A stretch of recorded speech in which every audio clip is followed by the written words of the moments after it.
সব সময় একই টাইপের নুডলস খেয়ে খেয়ে অভ্যস্ত হয়ে গেছি। তাই একটু নুডলসের ভিন্নতা আনার জন্য একটু ভিন্নভাবে রান্নার চেষ্টা। নমস্কার, বাঙালিয়ানা হিসেলে সবাইকে স্বাগতম।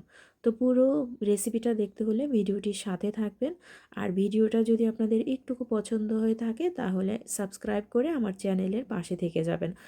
তো যেটা প্রথমেই কাজ সেটা হচ্ছে 2টা নুডলস নিয়ে আমি এটাকে সিদ্ধ করে নিচ্ছি। যেটা অন্য রেসিপিতেও হচ্ছে যেভাবে করে।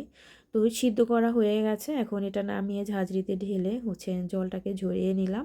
এদিকে কড়াই বসিয়ে দিয়েছি, আর এখন এখানে আমি 1.5 টেবিল চামচের মতো এখানে ঘি ব্যবহার করেছি। ঘিটাকে গলতে দিয়ে দিলাম। ঘিটা গলতে গলতে এর মধ্যে আমি একটা জিনিস দিব, সেটা হচ্ছে 1 চামচ পরিমাণে আটা। তো এই আটাটা দিলে, যদি আটা না থাকে আপনারা চালের গুঁড়িও দিতে পারেন, বা চালের গুঁড়ি না দিলে আটা দিতে পারেন, যে কোনো একটা দিলেই হবে। আমি আরেক চামচ হচ্ছে আটা দিয়ে দিয়েছি। এখন ঘিয়ের সাথে এটাকে হচ্ছে ভালো করে ভেজে নিব। দেখেন, আটাটা দেওয়ার সাথে সাথে হচ্ছে ঘিটা কিন্তু টেনে নিয়ে গেছে। এখন দিয়ে দিচ্ছি পেঁয়াজ আর হচ্ছে কাঁচামরিচ, এটাকেও হচ্ছে ভেজে নিব। তো যেহেতু পুরো ঘিটাই হচ্ছে আটাটা টেনে নিয়ে গেছে, তাই এখানে আমি একটুখানি তেল ব্যবহার করেছি। তেলটা দিয়ে পুরো পেঁয়াজটাকে হচ্ছে ভেজে নিচ্ছি। তো যে আমি নর্মালি যেভাবে পেঁয়াজ ভাজে সেভাবেই হচ্ছে ভেজে, তো কিছুক্ষণ ভাজার পরে এটার মধ্যে আমি একটুখানি হচ্ছে তোমার 3-4 টুকরা হচ্ছে রসুনের কোয়া ছোট ছোট করে পিস করে দিয়ে দিয়েছি। তো এটাকেও হচ্ছে একসাথে ভেজে নিব।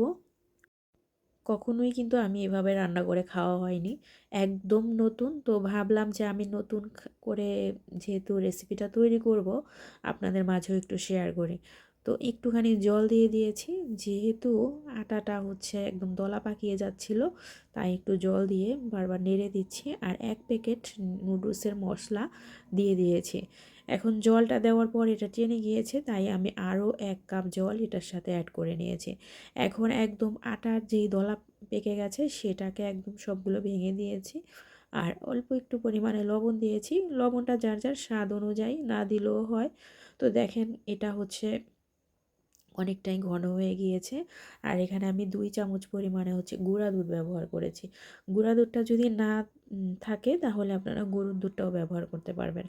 দেখেন, একটা ক্রিমের মতো একটা টেক্সচার চলে আসছে। তো এটাকে ভালো করে সিদ্ধ করব, যেহেতু আটা দিয়েছি। তো অনেকক্ষণ সিদ্ধ করার পরে এটা হচ্ছে যখন আর একটু ঘন হয়ে আসবে, তখন এর মধ্যে সিদ্ধ করে রাখা নুডলসটা দিয়ে একদম ভালো করে মিক্সড করে নিচ্ছি। তো মিশানোর পরে আর নুডলস তো সিদ্ধ হওয়ার কিছু নেই, যেহেতু আমি আগেই এটাকে সিদ্ধ করে নিয়েছি। এখন চুলার আঁচটাকে একদম কমিয়ে দিয়েছি। এবার হচ্ছে আরেকটা নুডলসের প্যাকেট এর উপরে ছড়িয়ে দিলাম। আর যেটা এখন দিচ্ছি সেটা হচ্ছে চিজ উপর দিয়ে ছড়িয়ে দিয়েছি। একদম ছোট ছোট একটা চিজকে কত টুকরা করা যায় ততটুকু টুকরা করে দিয়ে দিলাম উপর দিয়ে। এখন ঢাকনা দিয়ে প্রায় 5 মিনিটের মতো এটাকে ঢেকে রাখবো, আর হচ্ছে চুলার জালটা একদম লোতে থাকবে। 5 মিনিট পরে ফিরে আসলাম, দেখেন এই চিজটা কিন্তু একদম গলে গিয়েছে আর একদম স্টিকি হয়ে গিয়েছে। এখন এই যে উঠিয়ে গরম গরম পরিবেশনের পালা।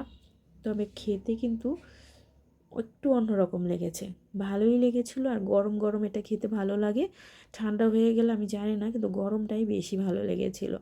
তবে প্রথম অবস্থায় খুবই ভালো লেগেছিলো, ডিমও দেওয়া হয়নি, একটু ভিন্ন রকম। যদি কেউ না খেয়ে থাকেন এভাবে ট্রাই করতে পারেন। এটা কিন্তু এই রেসিপিটা কিন্তু হচ্ছে পাস্তা রান্না করে সেই রেসিপিটাই আমি নুডলসের সাথে ট্রাই করলাম। তো আজকে এই পর্যন্তই। সবাই ভালো থাকবেন, সুস্থ থাকবেন। কথা হবে নতুন কোনো রেসিপিতে। সেই পর্যন্ত সবাই ভালো থাকবেন।